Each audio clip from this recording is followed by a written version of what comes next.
Hey, what's up, guys, and welcome back to another episode of Listen Up, alright?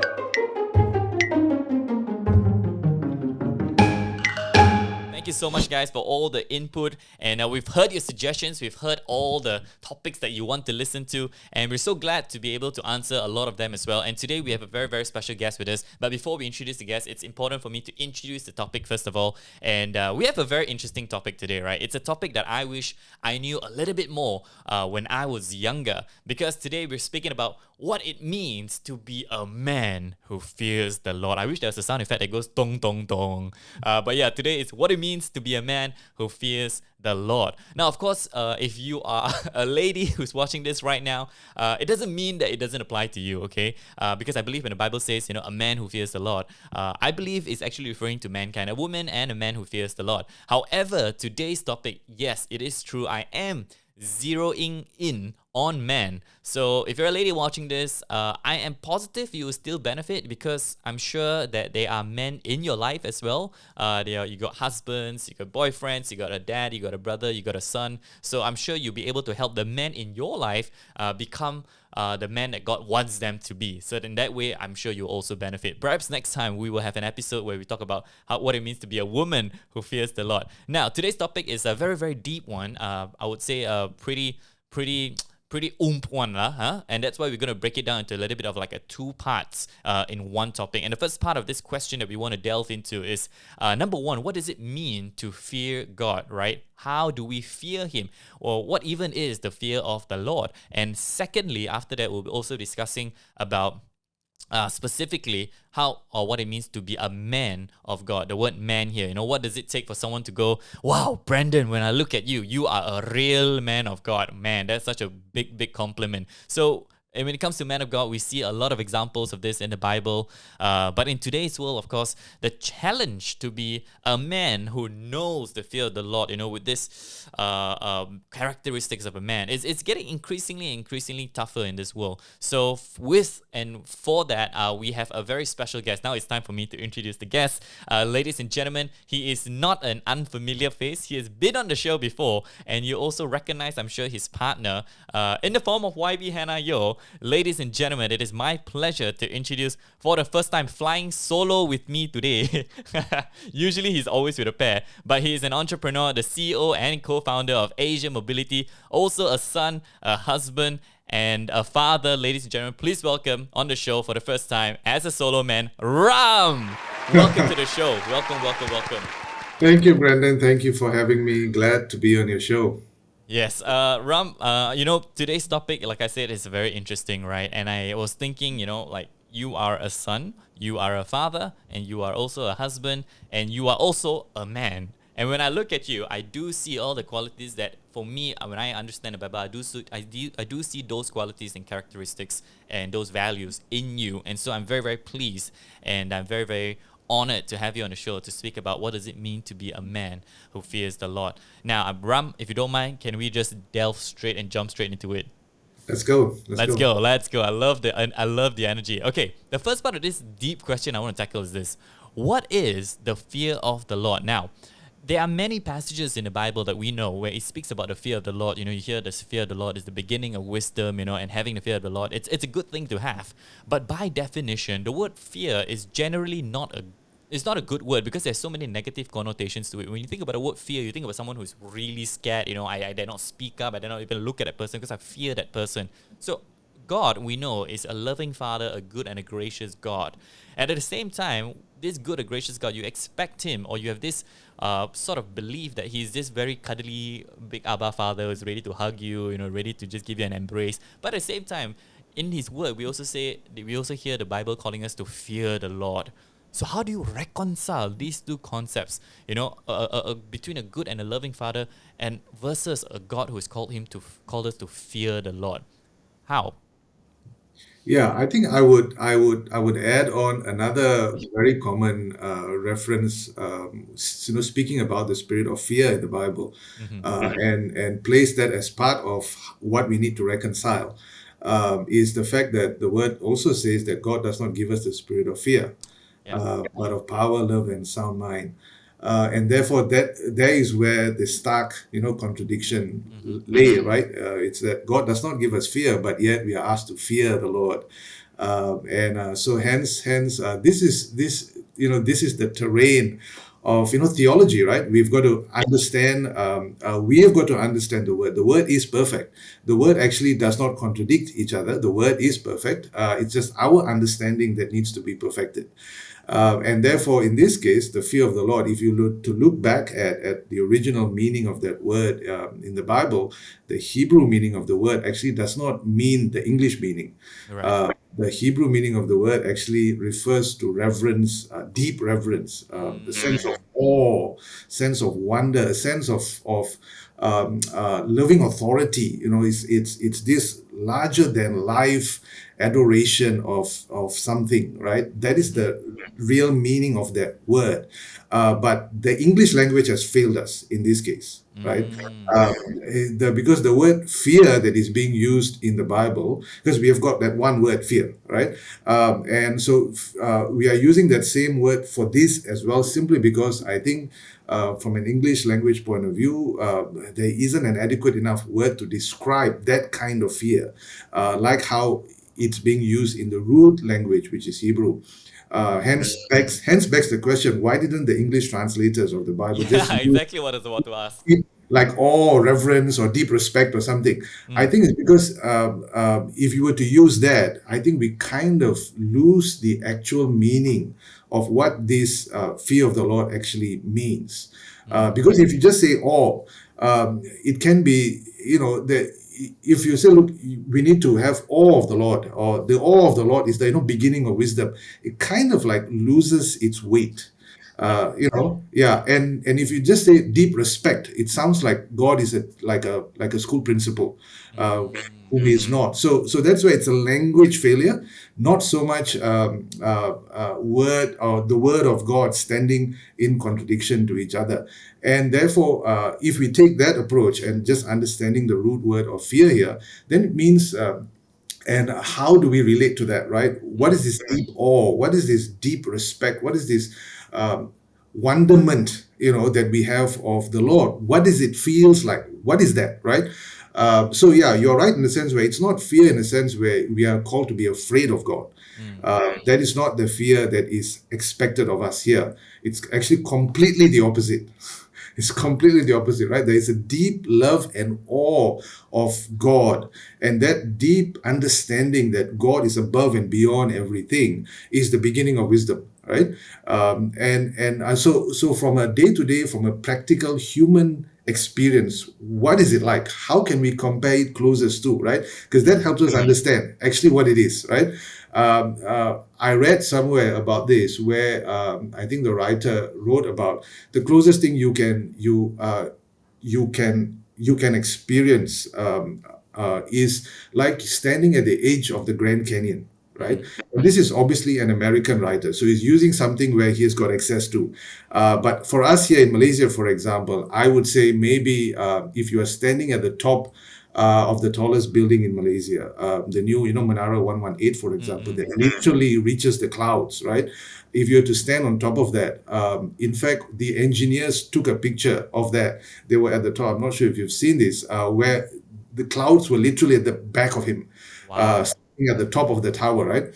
Uh, and if you were to place yourself there and you look down, that's the kind of fear, that's the kind of deep sense of awe Mm. that, oh my God, this is amazing, and this is the nation that God built, and this is the world that He loves. That it's that kind of a sense of awe that actually grips you, right? Mm. Like you then realize how small you are, Yeah. uh, and that is the fear of the Lord, the way I would understand it, and I think Mm. that is the real meaning of the word, to be really caught up in the sense of the bigness of God and the largeness of who He is, and realizing that He is more than what we can comprehend. That Mm. is the fear of the Lord. I love how you explain so clearly and you use illustrations as well because it is true, because a lot of Christians, not just non-Christians, right? A lot of Christians ourselves, we grapple with this concept of the fear of the Lord, because in many ways it really doesn't make sense. But once you sort of be able to explain that this word fear, what it's what it holds, right? It's not just that feeling of afraid, you're not scared of something, but it's more of deep reverence, and you're having deep awe for it's just his wondrous being and how magnificent and how awesome he is. And then it sets the word fear in a completely different light. And I actually quite like that you pointed out as well, that even though it may be a language failure, but at the same time you did say that it would be very awkward if you put like, the awe of the Lord is the beginning of wisdom. It sort of downplays it a little bit. You know what I mean? It sort of downplays the weightage of the word. So in many ways, I do thank God that the word fear has been maintained in the Bible. Although, a lot of us, we come to this point, what does it mean to fear the Lord? Now, Yeah. bearing in mind that we are all his children. We are called children of the Most High God. So as we mature as Christians in our walk with him and our relationship with him, as it deepens, should this fear of God increase or decrease? Should we be, because as you grow closer and closer to God, you sort of get more and more buddy with him, for lack of a better word, like, he's like, bro, it becomes like such a buddy for him. And you see that happening quite a lot, like, oh, Jesus is, my best friend, Jesus is like a friend, you can talk to me like a friend. And that's what the encouragement is for a lot of people, to help people to pray as well, just talk to him like a friend and everything like that. And when people say talk to him like a friend, in many ways, a lot of people who are very critical may have a problem with that, because in the light of a reverend God, who's this one, and you say you talk to him like a friend, it's almost like you're not giving him the respect he deserves, and so as we get closer and closer to God, our relationship with him deeper, would this fear of God, should it increase or should it decrease? You know what I mean? Yeah. Yeah. I think we should approach it from what is the fear meant to create and what is meant to do, right? Mm-hmm. The fear as to the original meaning of the fear, which we just spoke about, Yeah. and back to what the word has said. The fear is the beginning of wisdom, Mm. and therefore, as we walk with God, we are to grow wiser with Him. And that is the outcome, right? So it's not to be caught up with only standing in reverence. You've got to stand in reverence so that you grow in wisdom. And therefore, once you grow in wisdom, then your understanding of what that fear is grows as well, right? So then he is many things to you. Then he is father to you, he is brother to you, he is friend to you, he is counselor to you, he is teacher to you, he is the great shepherd to you, right? So then it actually increases. It naturally increases. The fear of the Lord now becomes much larger than a one-dimensional God. He is everything to us. Yep. So then it obviously is going to increase. Yeah, that makes so much sense. Thank you so much for explaining this concept of fear of the Lord. I'm sure it will benefit a lot of Christians, especially young Christians, new Christians, who just gotten to know the Bible. And when they start reading the Bible, the word fear of the Lord appears so many times. And they sort of, maybe have so many questions. What does it mean to fear the Lord? How to fear the Lord? And now that we've gotten that, sort of explained, and sort of understood by the audience and by the both of us, we want to talk about the next thing. Now, this next thing is something that really I wish I knew when I was a younger man or maybe a young teenager. But a man who fears the Lord. We have so many examples in the Bible. We have David, who's called a man after God's own heart.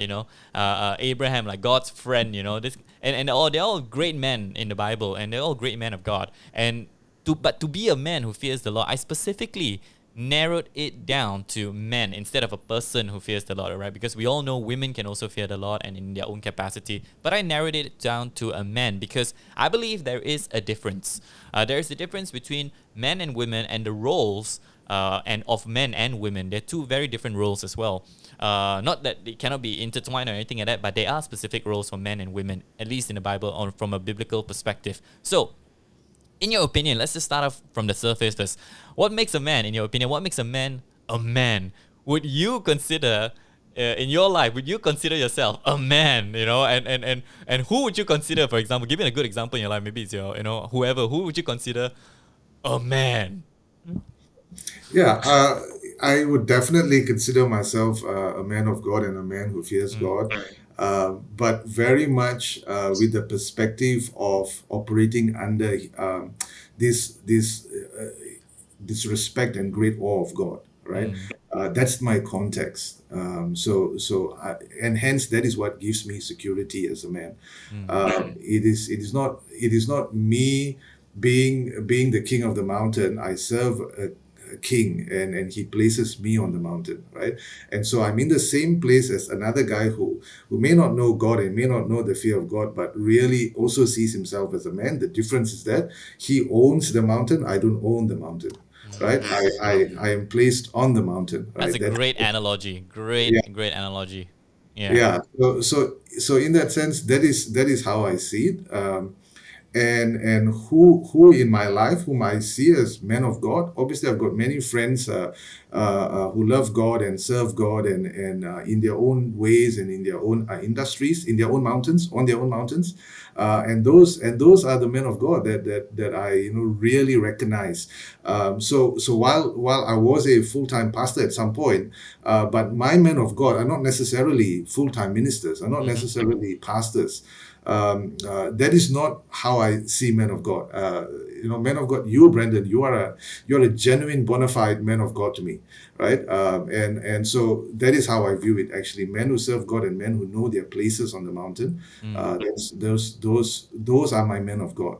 Right. Now, one of the things that define a man, besides obviously the biological anatomy of a man, is what we call the characteristics and qualities of a man. When you think of a man, you think of someone. To many people, their worldview of a man is very different, right? So some people who, in our parents' generation, a man is someone who is a lot of brute force. There's someone who's an authoritarian. Someone who's got a very strong a dominion over something or someone. And that's their worldview of a man. And obviously, as Christians, so some of us who weren't Christians and then became Christians, the worldview of a man also changes. The view of how we view a man and what a man is supposed to look like also changes. And the thing is that we are fed in today's world with a lot of things like toxic masculinity, where whenever we talk about a man being a man, it gets thrown under the bus as something like, this guy is being a misogynist. This guy is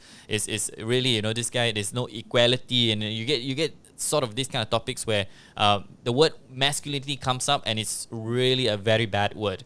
But at the same time, in the Bible, we know that masculinity is a thing. There is such a thing as biblical masculinity. Maybe I should ask you first whether you think whether there is such a thing as biblical masculinity. Do you think such a thing even exists?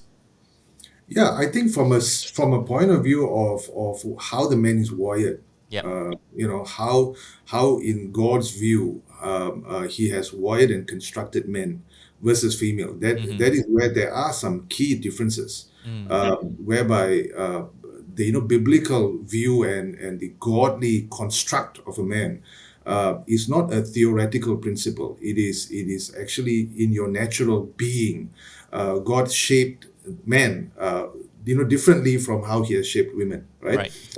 And so hence we must recognize there are differences. That's the first point. The baseline is that we need to recognize there are clear differences in the construct of a man, in the thinking of a man, how he thinks, how he processes things, and how he's naturally inclined towards certain things as opposed to the female, right? And that's a godly thing. God shaped us differently, right? And we see that. How did God, construct a man, and how did he construct a woman? Very different, right? Hence, there are clear differences. God intended it to be different for a reason. And that reason is because men then, and if you read through the Bible and just take the examples of God himself, who became a man, how did this man operate? What was his principles in life? How did he carry himself?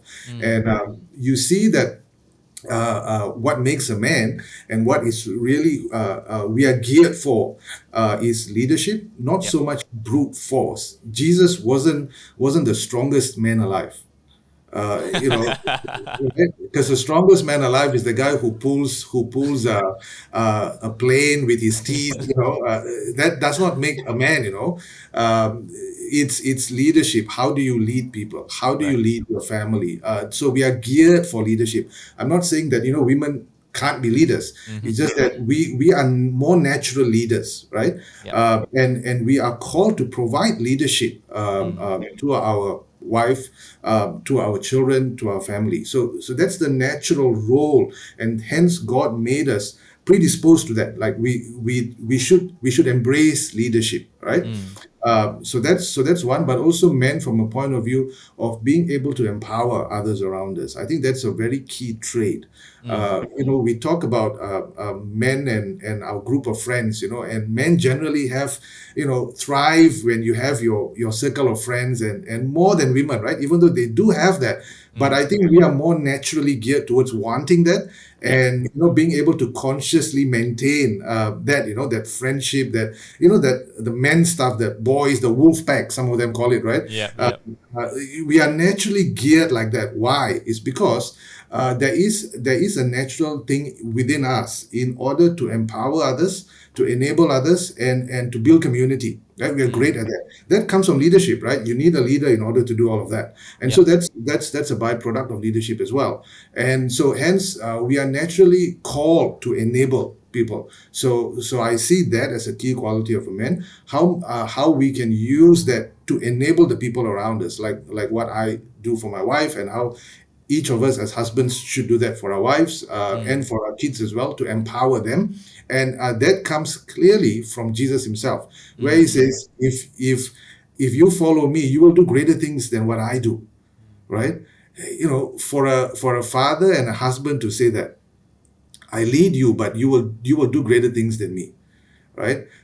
My kids will do greater things than me. My wife will do greater things than me, right?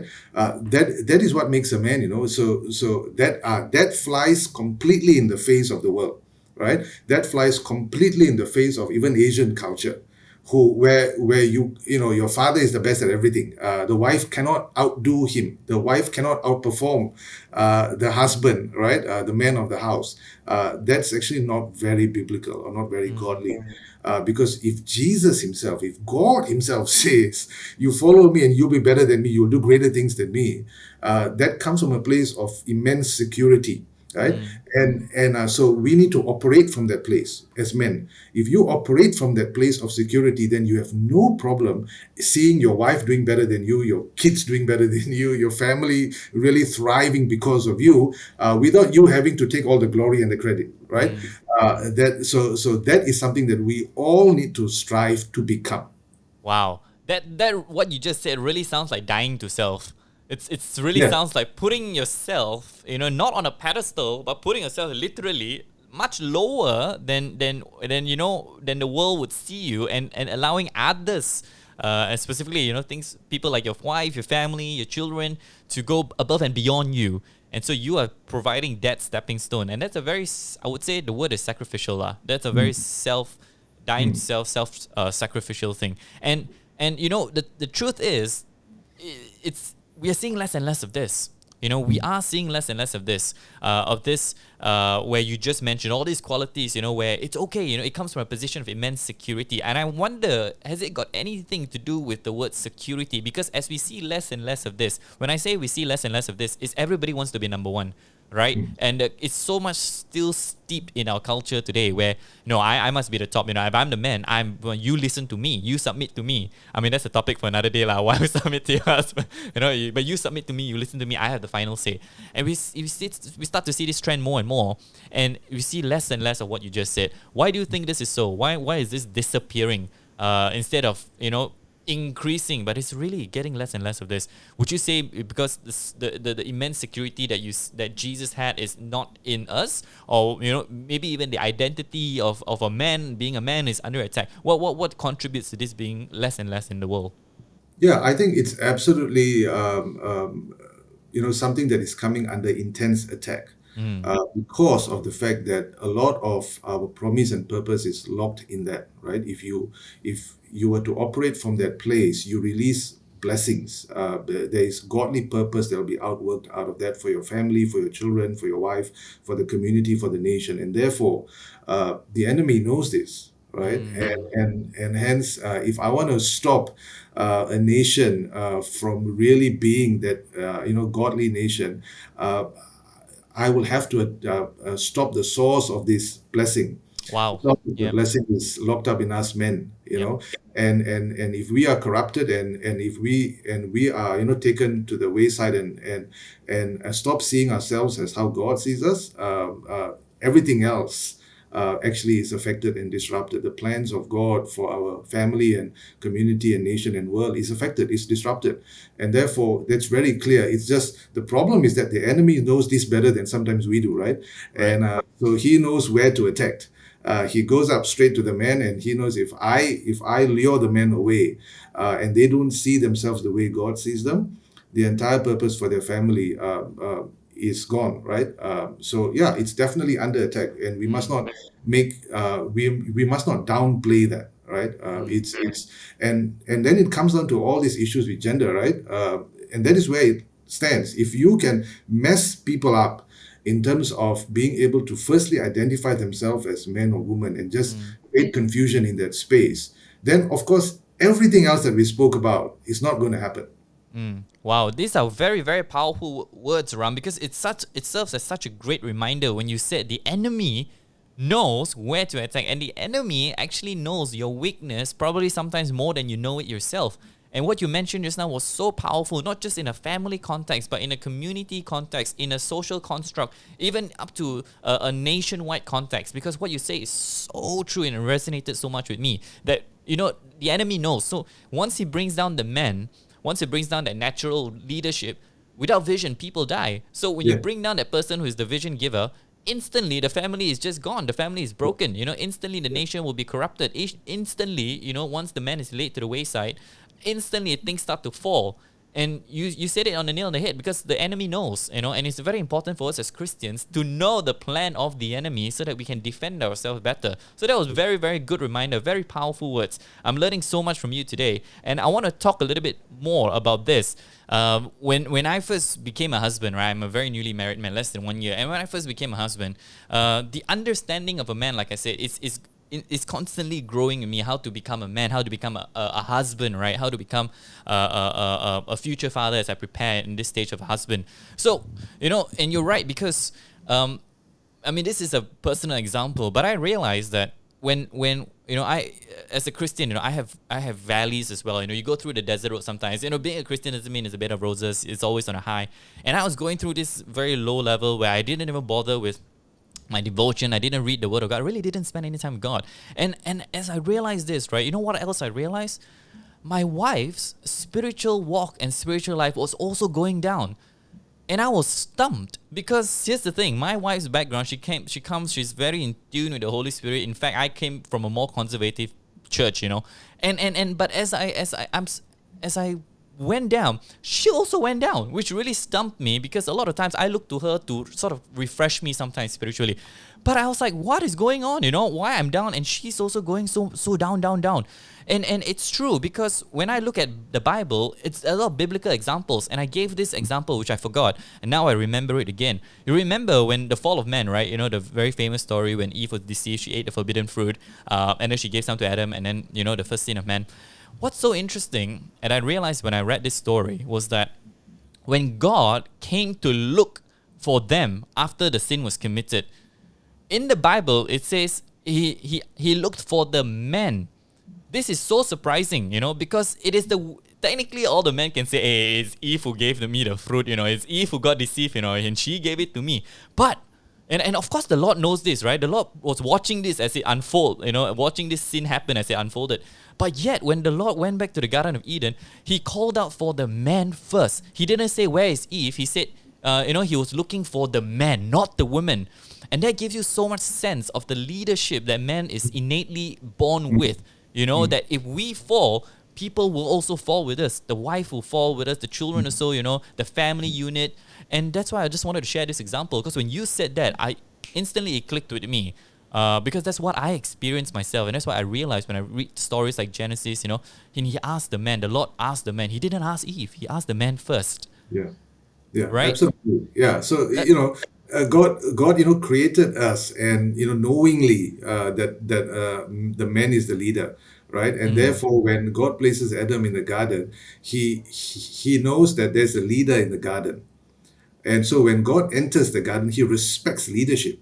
God respects leadership, right? So this is all is meant to actually inform us as men, that leadership is huge with us, even though it's meant to be shared, and women can be leaders as well, but the Yep. weight of leadership is actually on us, right?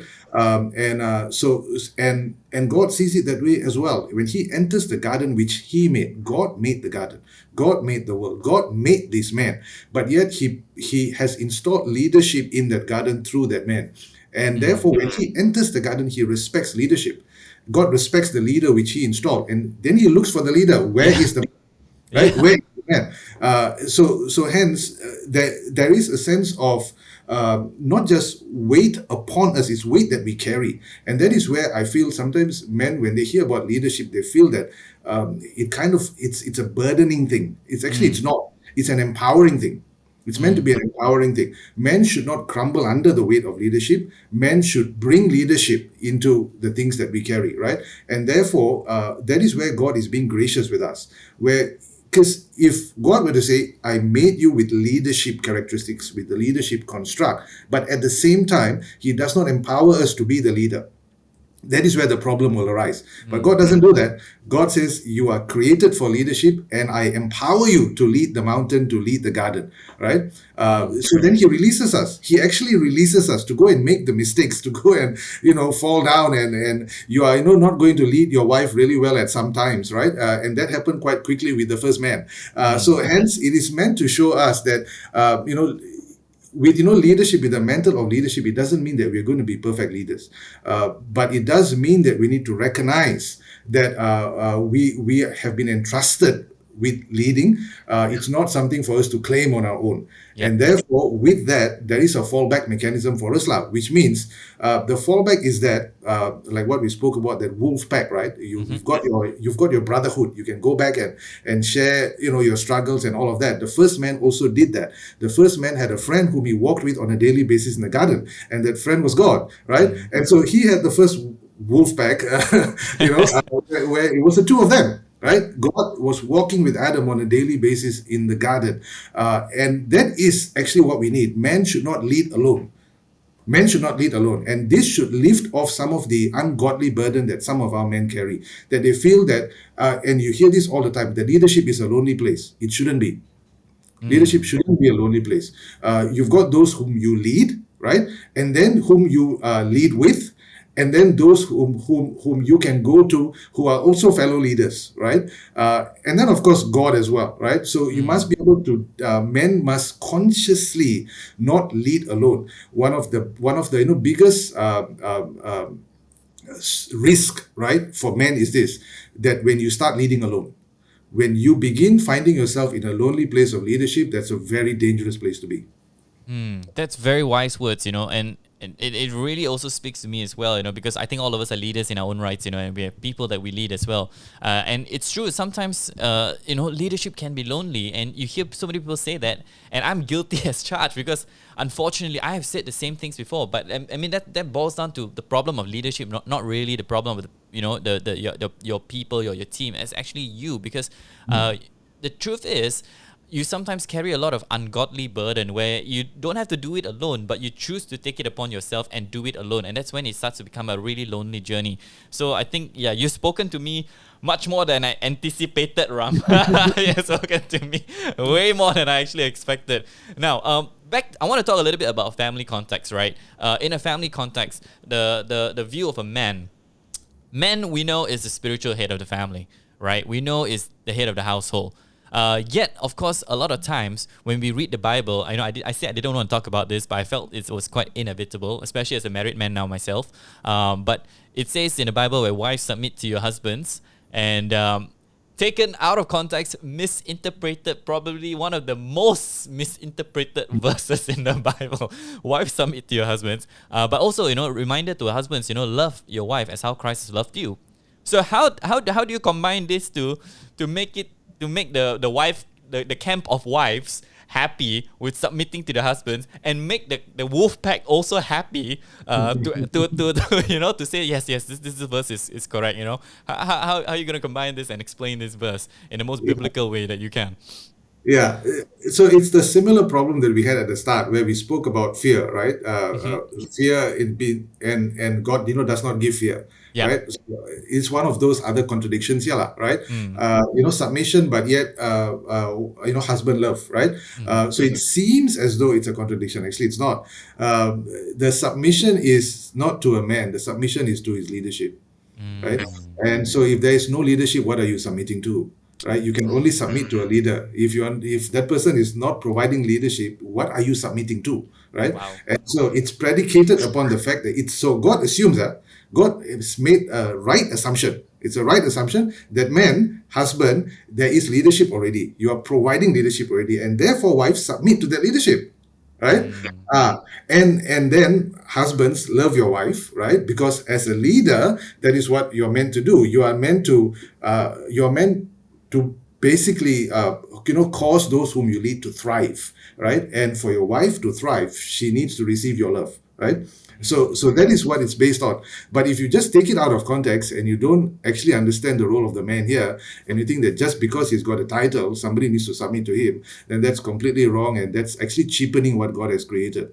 Very, very good, and it's also beware to all of you out there listening who's been using this out of context or misinterpreting it. Don't cheapen God's word, right? Because that's really not what He meant at all. And I love when you said that this is so important for men to know, because your wife needs to submit to leadership. You're not submitting because you're a man. There's a title. You're a man, so that you're submitting to a person. Therefore you're submitting to a person. No, if there's no leadership, you're right. There's actually nothing to submit. There's nothing to submit to nothing to submit to in the beginning. So I love that when you mentioned that, because that tells you the weightage as well. That the natural calling of a man. You need to, as men, I feel you need to pick up the mantle, knowing that God created you for such a time, such a role, in such a place. You must be able to pick up that mantle as well. Now, when we look at Jesus, we look at the model of Jesus, right? What kind of qualities would you say it's one of the best qualities that we can pick out from being a man of God, being a man who knows the fear of the Lord, being a man after God's own heart? When you look at Jesus himself, who was, I think, probably, arguably the best model of a man, what qualities would you say is, this is what's lacking in the world, and this is something that we really need to take after Jesus? We need more of this today in the men. Yeah, like what I shared earlier about Jesus saying, "If you follow me, you will do greater exploits than me." Right? Yep. That is one huge thing that has always rested with me, in guiding me as a husband and as a father. And then if you want to, there are many things that we could look at, but I think and how he has led his disciples as well, the band of 12, right? Yep. That's a wolf pack there, and how he led that, how he provided leadership to his disciples, whom he treated as friends and compatriots. There's a lot that we can learn from there. But for me personally, I think, Brandon, I would like to much rather make it more relatable, because with Jesus, some get caught up with the fact, oh no, he's not. He's God lah. He's God. Of course lah, right? Yeah, he's Jesus. What? You'll come up with excuses as to why they can't actually measure up. Sure. Right? Because your comparison is God, what, right? Yeah, so, true. Hence, I would look for another example in the Bible. And so for me, I think whom I would relate to the most as a character from the Bible, as far as a man who fears God, and the qualities that make that, I would go to Apostle Paul. And the reason why I say that is because this is a man that had to fight through he was first an enemy of God, right? And God had to work with him there and bring him through to a place of salvation. And then the miraculous things that Paul does after that, a complete transformation. And Paul is one of those who was both at the same time man of ministry and man of marketplace. And therefore I relate a lot to Paul. And the other thing with that is the fact that in his letter to the Corinthians, Paul writes about a thorn in his flesh. Yep. I relate with that. And men actually must relate to that. right? We all have thorns in our flesh, our brokenness, our weakness, right?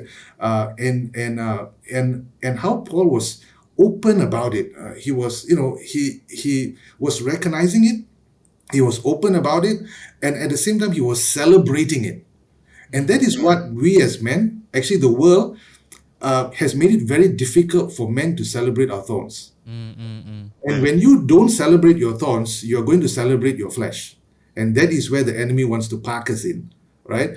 But so rather than celebrating the flesh, we should be able to be more open about our weaknesses, our brokenness, the thorn in our flesh, right? And learning how to do that, learning how to do that, being that sort of vulnerability in men. Right, that vulnerability is what is going to keep us on the straight and narrow, actually, because otherwise your leadership quality is going to go into overdrive. The leader in you will go into overdrive, and then you're going to crank up that sort of I'm the king of the hill thing. There's nothing wrong with me. I'm the biggest guy in the room. I'm the guy who's making the most bucks, and then you get trapped with the flesh.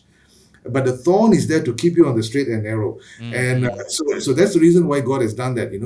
So for me, I really want to learn as much as possible from Paul in the Bible, and how he deals with the thorn, and being able to recognize the thorns in our fleshes. I think it's a very important quality to have. I love it. I love it. Thank you so much, Ram. That is fantastic, and it's true, because if you use Jesus as an example, you're right, and people be thinking, of course, it's Jesus, but, of course he can do it that way. He's perfect. No sin is in him is found. But I love the example of Apostle Paul as well, and you mentioned the thorn in the flesh. And men, and you're right, because so far we've been talking as men as this, almost like a straight and arrow, no weakness.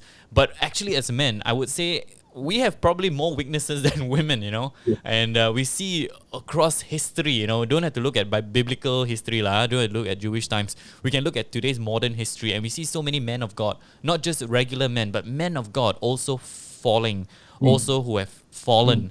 And you're right, because men are also so susceptible to temptation. We men are also so susceptible to things of the world. And the moment, we try to put ourselves like, okay, there's nothing wrong with me, then you're right, we're actually sort of serving the flesh already. We're looking towards the flesh and not towards God.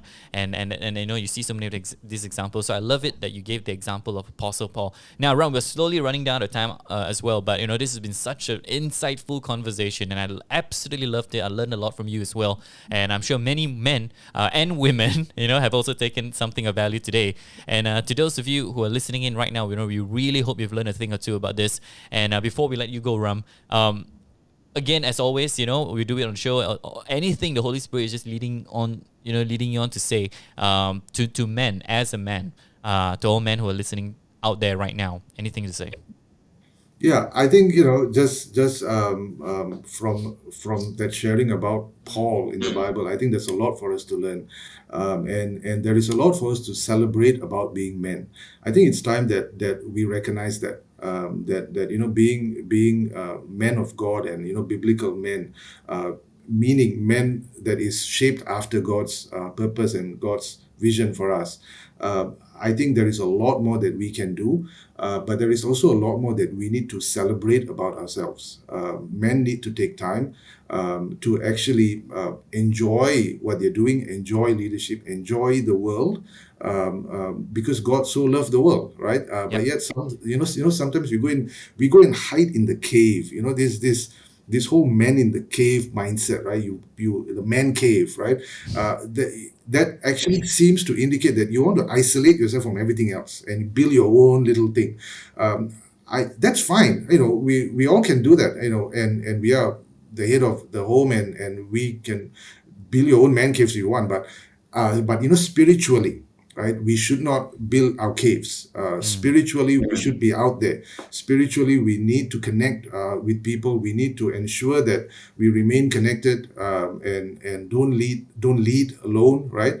So there will be times that men have to be alone. When you walk with God in your garden, you need to walk with God alone. Don't bring your dogs along on that walk. But that is not how you lead. That is when you actually learn how to lead. You're not leading when you're walking with God. He's leading you, right? And so when you're leading, you should not walk alone. You must be able to plug yourself into community.